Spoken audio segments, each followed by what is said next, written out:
you to reflect on. I know we're coming to a close here, but I want you to reflect on this because you talked about the third generational cops, right? The younger folks, and I think the conversation about what responsibilities do they have in their position.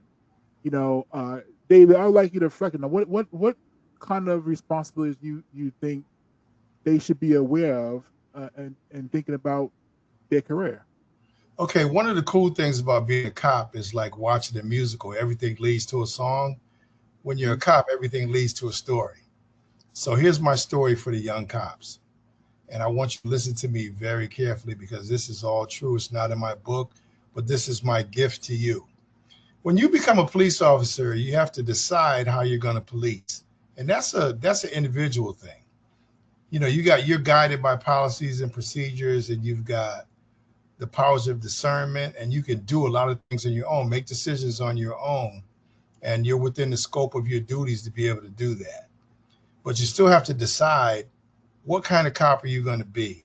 Are you going to be a RoboCop, or are you going to be officer friendly to the people in your community? Here's where the rubber hits the road.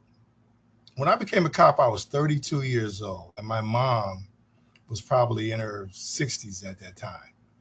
When we come on a job, we don't ever really think about retirement. We think that I'm going to do my time and I'm going to get out of here. And you look at yourself, you think you're still going to have your jet black hair, all of it, most of your teeth, and it's not. You're going to look like I look now.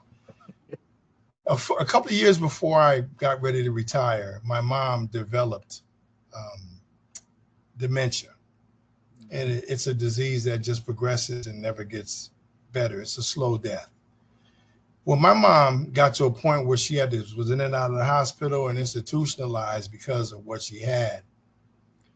My saving grace was that in the city that I policed in, everybody knew who I was. I was called Officer Friendly.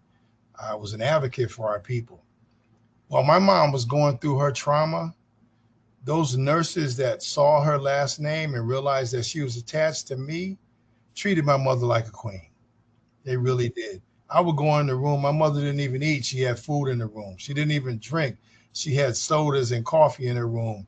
Every time I went in her room, there's 10 nurses in her room waiting on her hand and foot. And it's all because I had taught their kids there, because I started a basketball camp, because I took their kids on trips, because I spoke up when somebody mistreated them, because I kept their kids out of jail. Instead of putting kids in a court, I took them and put them on a basketball court.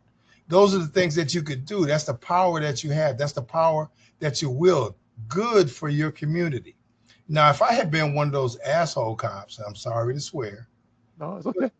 but I don't think my mother would have got that treatment. People probably would have mistreated my mother trying to get back at me. So just understand that the way you choose the police is individual, and you shouldn't be swayed by peer pressure. You're an advocate on this job. One of the reasons all these organizations are called guardians, just look up the definition of guardian.